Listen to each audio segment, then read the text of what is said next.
साहब, मुल्क में इस वक्त सियासी अदम इस्तेहकाम नज़र आ रहा है। आपने भी आज तमाम अरकान कौमी असम्बली सूबाई असम्बली अपने सैनेटर्स को बुलाया, क्या लाइन दी है पार्टी के कारकुनान को, किस तरह से एतमाद? मैं आपको बताऊंगा क्या लाइन दी, तो आप हेडिंग लगा देंगे ये मुतवाज़ी हुकूमत कायम कर रहे हैं। तो जब हुकूमतें मसाइल हल करने में नाकाम होती हैं और 18वीं तरमीम के बाद तो ज़्यादा ज़िम्मेदारी सूबाई हुकूमतों की होती है, तो वो सियासी जमातें जिनके के जड़ें अवाम तक होती हैं उनको फिर अपने इंतज़ाम करने पड़ते हैं। तो जहाँ जहाँ से हमारे जीतने इंतखाबात 18 के इंतखाबात के जीतने का ऐलान हो गया, वहाँ भी हमारे नुमाइंदे बैठेंगे जो ऐवानों में बैठते हैं, और जहाँ पे ऐलान नहीं हो सका, किसी और का ऐलान हो गया, वहाँ भी हमारे नुमाइंदे कौमी असम्बली के और सूबाई असम्बली के उन इलाकों में बैठेंगे। और हमने इंतखाबात की तैयारी शुरू नहीं की है। जमहूरियत की असल शक्ल लोगों के दरमियान लाने की एक अपनी सी कोशिश कर रहे हैं। मुल्क में हालात ख़राब हैं, इसलिए ख़राब हैं कि महंगाई बहुत ज़्यादा है। कुछ वो महंगाई है कि जो बैरूनी दबाव और हालात की वजह से पैदा हुई है। जो कोविड के बाद के हालात दुनिया में तब्दील हो रहे हैं, बेहतर हो रहे हैं, जिसके बाद पेट्रोल समेत बहुत सारी चीज़ों की ज़रूरत बढ़ रही है, और ये बढ़ती हुई ज़रूरत की वजह से भी चीज़ों की महंगाई बढ़ी है। लेकिन साथ साथ बद इंतज़ामी भी पाकिस्तान में महंगाई की बहुत बड़ी वजह है। तो ये हुकूमत वक्त जो है, चाहे वफाक की हो सूबाई की है, दोनों की जिम्मेदारी है। मैं वज़ीर आज़म इमरान ख़ान से ये दरख्वास्त करता हूँ, मुतालबा करता हूँ कि गरीबों के जीने के तो कोई सामान करें। वो कार्टेल जिनके ख़िलाफ़ आपने लड़ना है, उनको तो कम से कम हुकूमतों के ऐवानों से और ऐवानों से फारिग करने की तैयारी करनी चाहिए। इसके साथ साथ जो बिल्कुल बुनियादी ज़रूरत की चीज़ें गरीबों के को ज़िंदगी गुजारने के लिए, वो लोग पाकिस्तान की गालिब अक्सरियत जो मरते मरते ज़िंदगी कर रही है और जीते जी मौत का जहर पी रही है, उसके लिए कम से कम आटे और चंद आम सी दालें और ईंधन जलाने का सामान, उसके लिए उन गरीबों के लिए तो कोई सब्सिडी का ऐलान करें बराह रास्त, ताकि वो ज़िंदा रह सकें। तालीम भी महंगी होती जा रही है, हुकूमत इस हवाले से भी कोई अहम काम करती हुई नज़र नहीं आ रही है।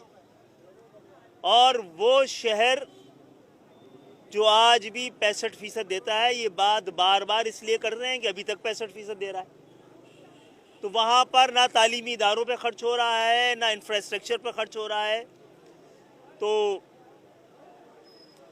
इसके लिए अब हमें ये लगता है कि बैलेट पेपर कम पड़ गया है, उसकी अहमियत कम हो गई है, उसकी रिस्पेक्ट कम हो गई है, उसकी इफादियत कम है।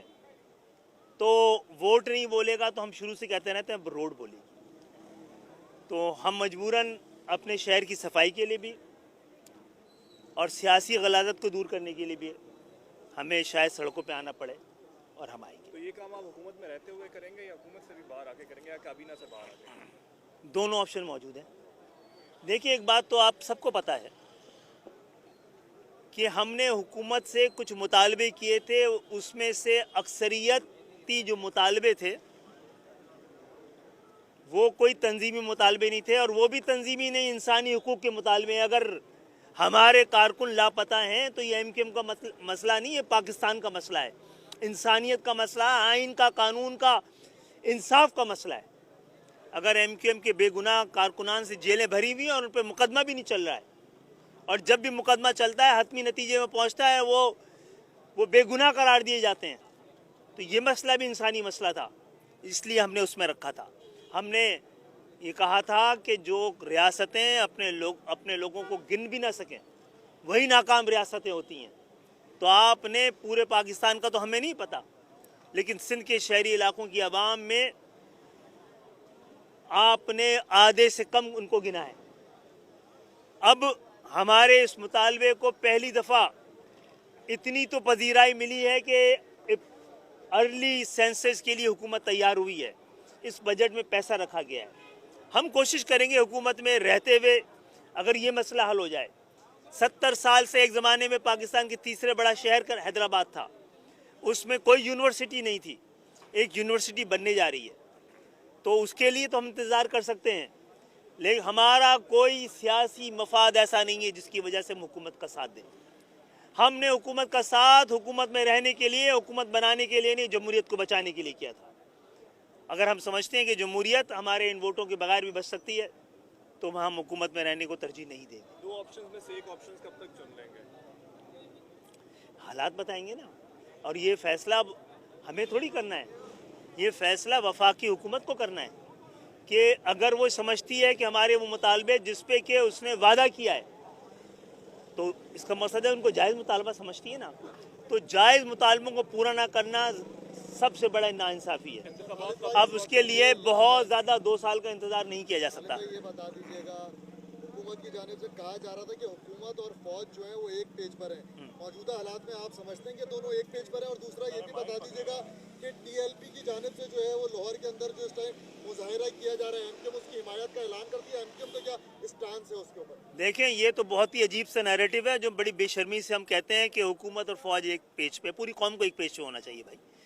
और आप क्यों इस तरह फ़ौज के बारे में बोल बोल के उनको मुतनाज़ा करने की कोशिश करते हैं?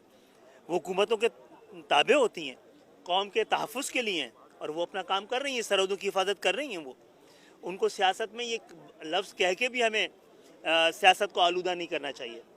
और मैं समझता हूँ पाकिस्तान की फ़ौज मुहिब वतन है और पाकिस्तान का तहफ़्फ़ुज़ कर रही है, सियासत में उसकी मदाखलत नहीं है।